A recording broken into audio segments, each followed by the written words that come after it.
Good evening, everyone. Welcome to Open Line. I'm Carrie Sharp. Glad you're here with us tonight. Real interesting conversation we're going to have tonight. Bring you up to speed on what the city is doing and many counties and cities across our nation as they try to tackle the opioid epidemic. We have talked about it a lot on this show.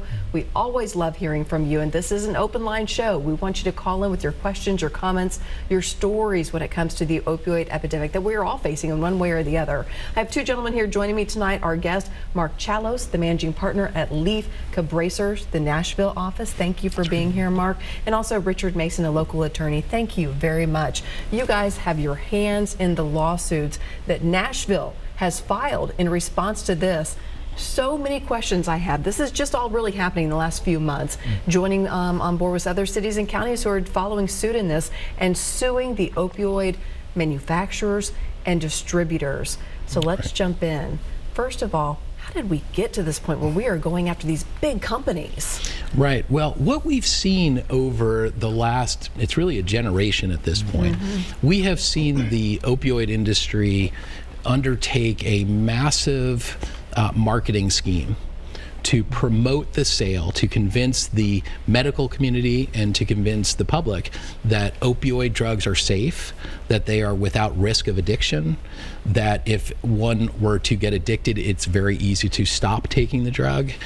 And we got to the point where you go get your tooth pulled and they give you a 90-day supply of OxyContin. Right. It got to that absurd level. So this is a deliberate scheme over a very long period of time to promote the sale of opioids in our communities. What, as a result, happened is we see millions and millions of prescriptions every year. For example, in Tennessee, we have more than one prescription for every man, woman, and child in the state. That is incredible. Say that again. More than one prescription. We have, in fact, we have 1.29 prescriptions in the state of Tennessee, almost 1.3 prescriptions for every man, woman, and child in the state. Now, some of those are going to be medically necessary. A very, very small percentage are going to be medically necessary. These are end-stage cancer patients, people with permanent disabilities that have long-term pain, but a very significant number of those prescriptions are not necessary. These are prescriptions that end up going to people who don't really need them, and they go, unfortunately, onto the black market. They get sold, addicts take them, addicts overdose, and it's become a tremendous strain on our taxpayers. And when you talk about overdoses, which is so incredibly sad, we're talking about an incredible number of overdoses every day, every year, just in Tennessee. I think last year, what is 200 or something?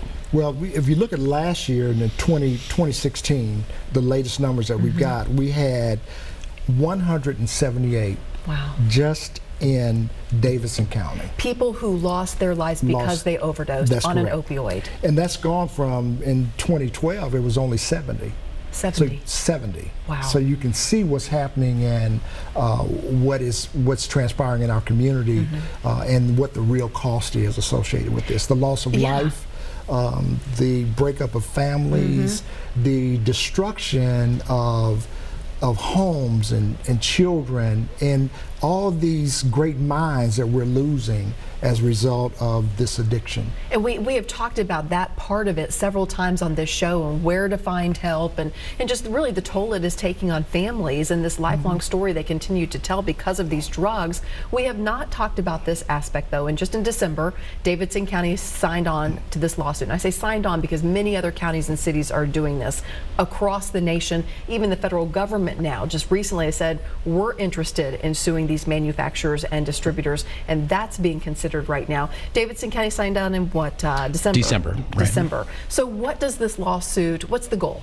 What's the income? There are really two goals in the lawsuits. One is to change the behavior of this industry.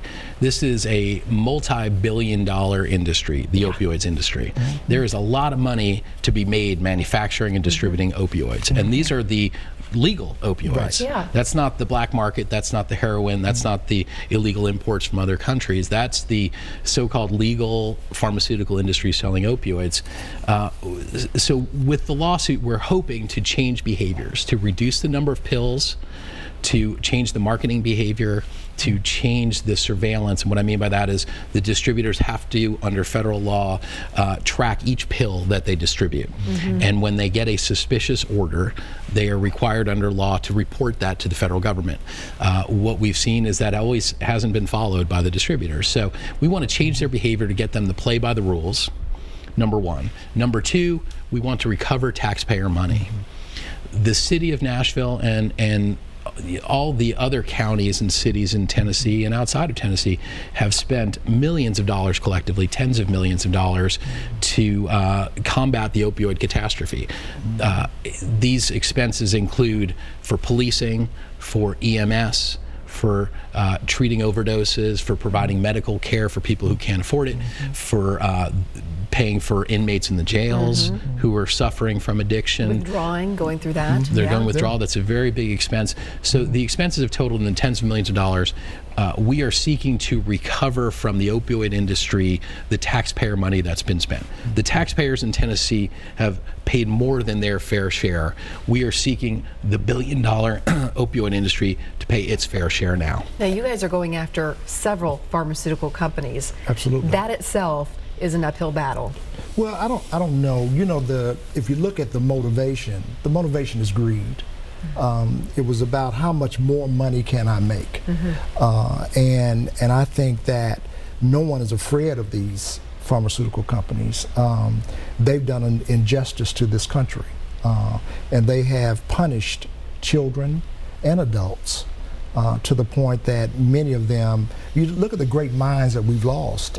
You know, because young people got strung out on this drug, and then it may have led to other kinds of uses of drugs. But it's been very, very, you know, it's when you really, and I don't think people really think about it, you know, because you're kind of just living in this, and unless it touches you personally, then it really doesn't affect you the way that I think that people begin to understand it. If you see a person that suffers from the use of that or abuse of it, and then you watch them go through an incident where they are totally incapacitated and they die as a result of something that was initially designed to help them, to relieve the pain, but at the same time you can see the pain that is caused. Oh, sure. Yeah, without a doubt. How do you put the dollar figure on what the cities are spending? Well, it's not easy. You have to look at it really by category first, and we talked about some of those. It's policing, it's EMS, it's the jails, it's treating overdoses, it's providing medical care. There are some less tangible costs that are even more difficult to measure. The lost productivity of city workers, for example. If somebody works for the city and they're dealing with their son or daughter who has an issue, they're not paying attention to their work, they may be missing work. So there are intangibles as well. And you have to look at it year by year. You look at the budgets, and you can see after a little while, you can see the patterns. You see where the spending is. And we're lucky with our clients in Tennessee, both in Nashville and Rutherford counties. You'll see that they know their budgets pretty well. They know where the spending is. They know, in particular, where the spending has increased. They are very good and careful stewards of taxpayer dollars, so they know where every dollar is going. Okay, we have a lot to talk about. All these questions are popping in my mind, so we're going to get to all of those tonight. And of course, this is Open Line. We invite you to call in. The number's at the bottom of the screen, 615-737+. If you have a question about how these lawsuits are going to work, who's going to get paid out, hopefully, we'll see. Go ahead and give us a call. We'll get those questions on tonight. So we'll do that right after the break. Stay with us.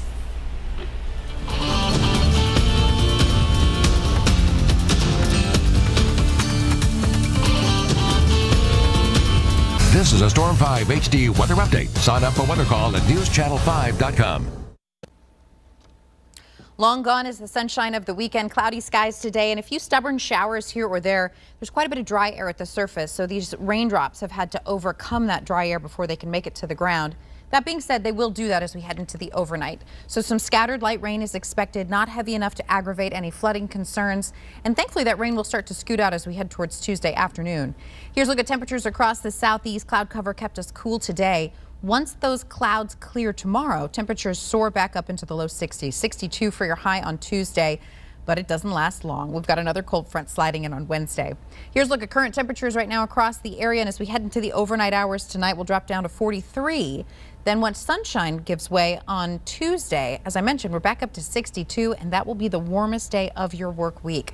That cold front on Wednesday, that will chop temperatures down for highs just in the 40s for most of the week. Hi, I'm Kevin Kennedy with the Kennedy Law Firm. Now, you may be new to the area, but we're not. We've been building the Kennedy Law Firm for over 3 decades. And if you've been injured, call us today. That's 931-645-9900. This week on Fishin' Affliction TV. What a job. Join Team Fishin' Affliction for some fun down at the Jack and the big dog catching a monster smallmouth. Oh my goodness. God, what a smallmouth. That's a giant. Absolute monster. That's Your Fishin' Affliction TV weekend begins Saturdays right here on NewsChannel 5 Plus, your home for Fishin' Affliction time for those who've got it bad. It took me a long time to be able to say Chandler has cancer, because that is such a scary word. St. Jude takes care of absolutely everything. And knowing that we don't have to pay for all of the medical expenses, that's huge. St. Jude allowed me to focus on being a mom to Bryce. And sometimes I'm just in awe of the impact St. Jude has, not only on this community, but the world. St. Jude nos ha dado todo. Nos está dando la salud de nuestra princesa. Y sin pagar nada. St. Jude is uniquely positioned to advance the cures of pediatric cancer, I think better than any other institution in the world. Donors are important to us because you get the feeling that you have a team behind you. We have the resources and we have the focus. And so if St. Jude doesn't do it, who will?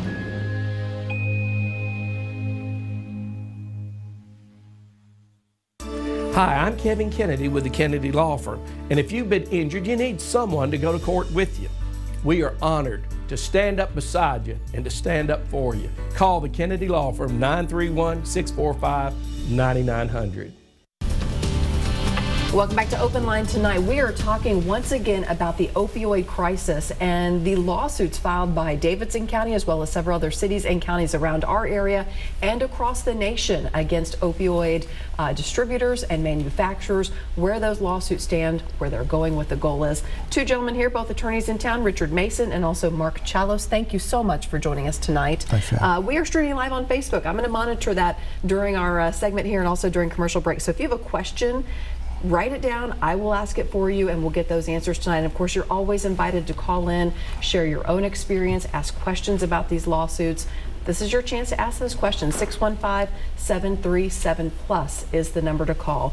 Let's back this train up a little bit and start at the beginning here with what is an opioid?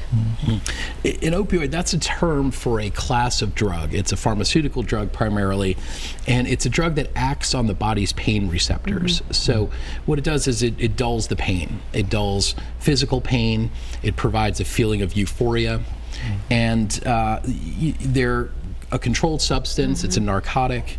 They go by the generic names are morphine, hydrocodone, oxycodone. You may have heard those names. Some of the brand names: OxyContin, Percocet, Vicodin, Percodan, Demerol. Those are some of the brand names that you may have heard. And they're also now synthetic opioids. These are made in the laboratory, primarily fentanyl, and there are variations. There's carfentanil and sufentanil and other types of that. That is an incredibly powerful drug.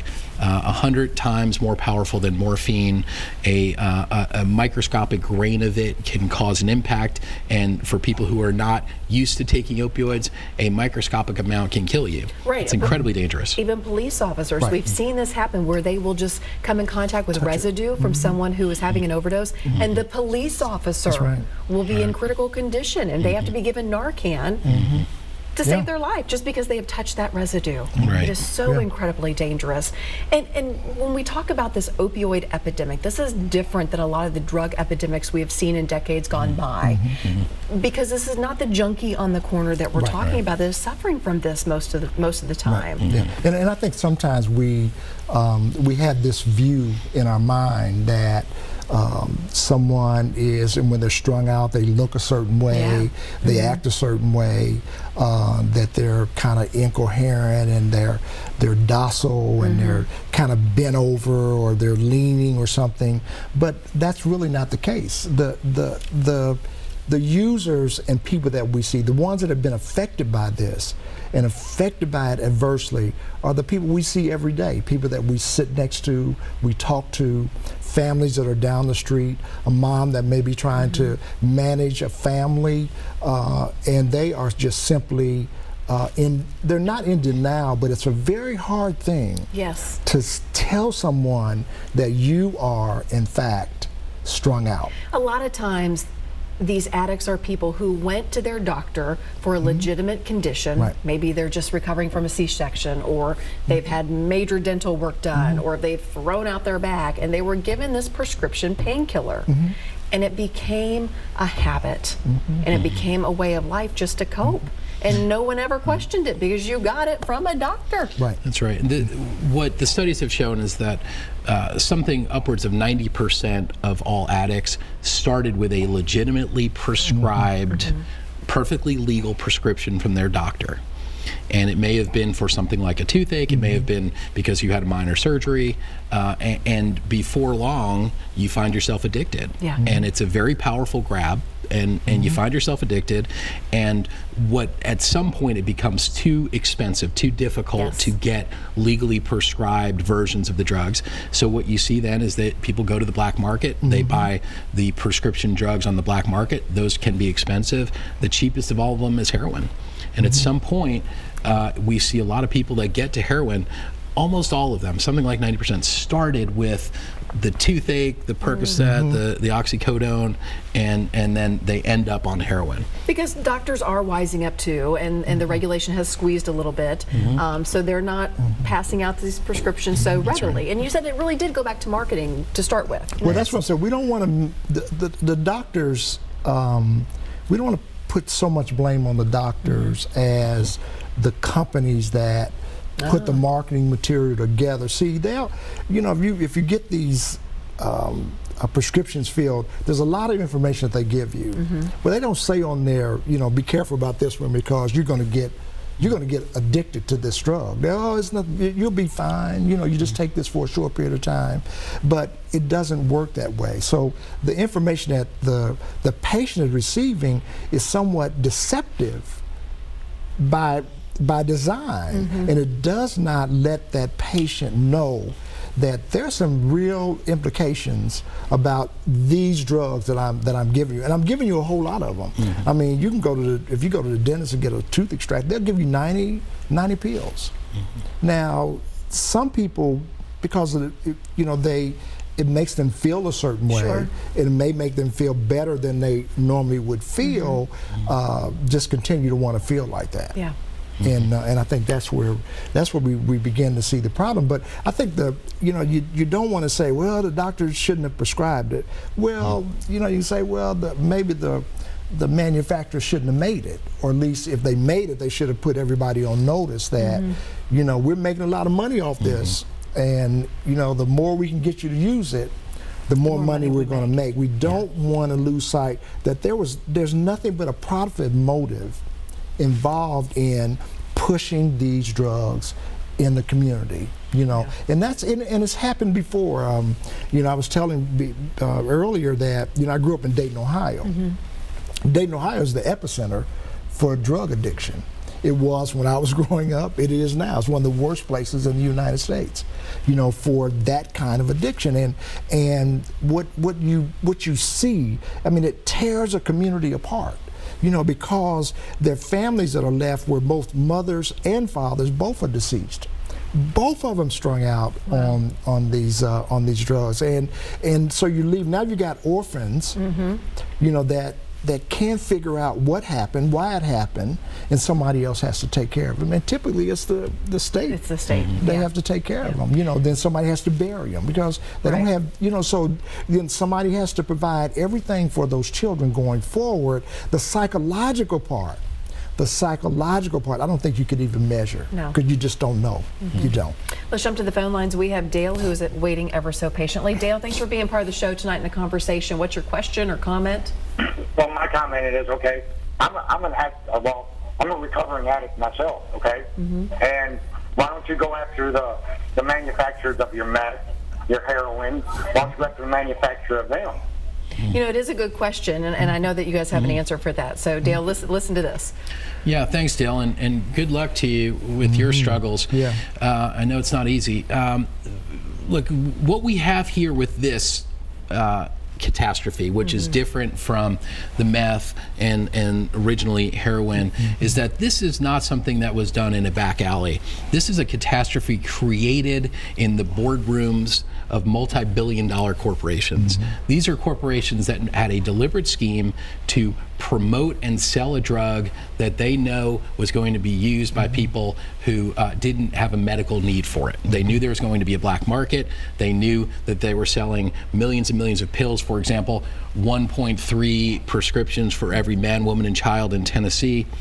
So this is a different type of epidemic. This is a profit driven by corporate America, that corporations that were not following the rules.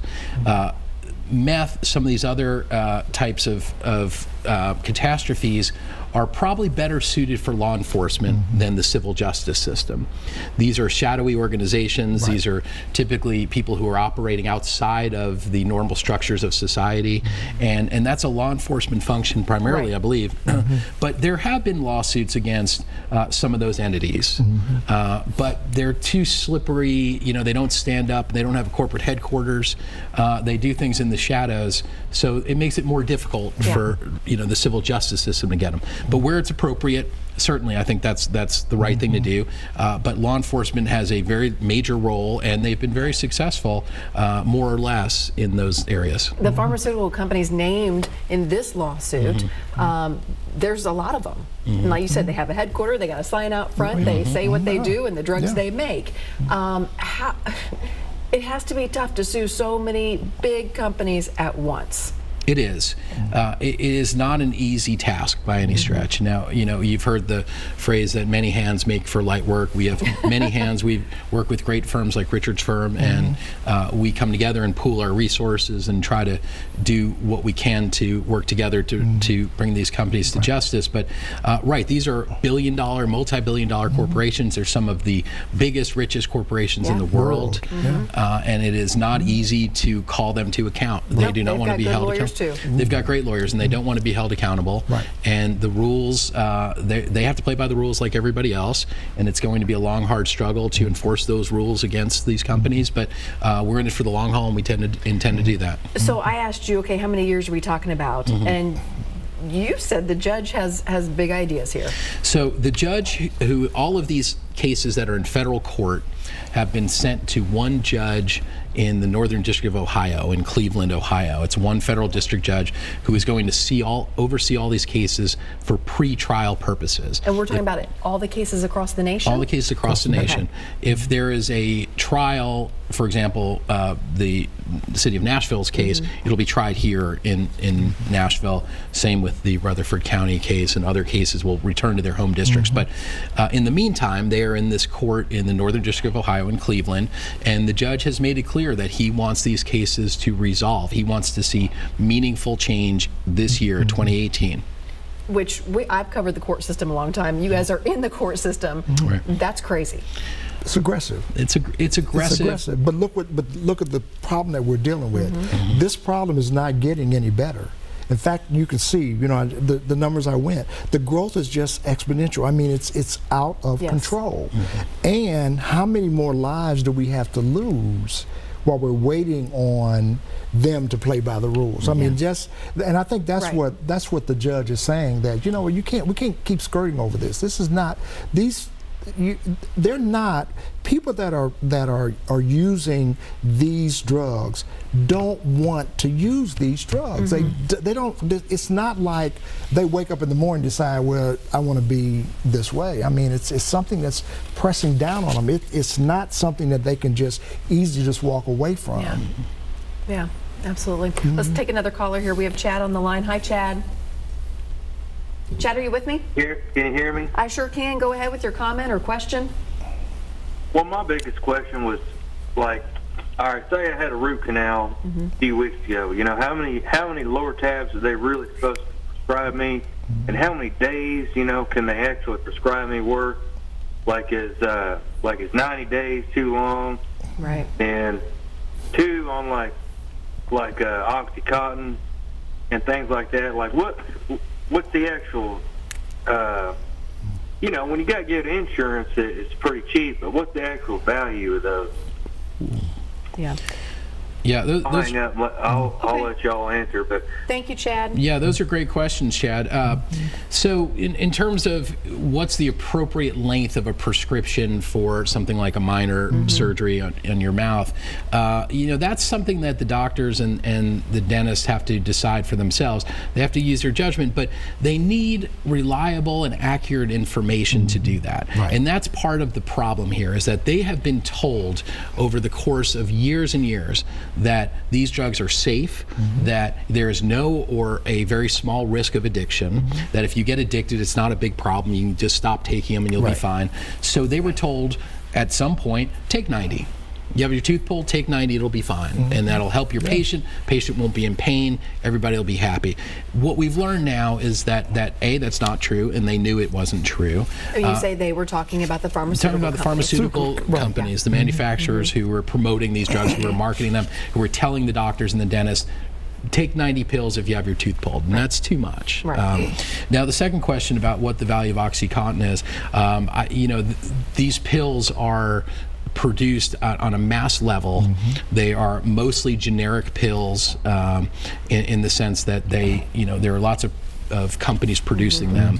So the actual cost to make them is tiny. You know, they sell on the street for $30 or $40 a pill. They sell, depending on your insurance, they sell for a bit cheaper in the pharmacies, but the actual cost to the manufacturers, it's pennies. Pennies. Wow. And let's be, please correct me if I'm wrong on this, but we don't, at least back in the day, doctors were not sitting in medical school learning about every single one of these drugs and what dosage to prescribe. It's the pharmaceutical reps who walk into their office who are teaching them about these drugs, and those pharmaceutical reps are teaching what the company has told them. Doctors are busy. Doctors are trying to get appointments. Exactly. Try to get an appointment. Doctors are busy. They are busy and focused on saving lives, and they rely on the pharmaceutical companies to give them accurate information.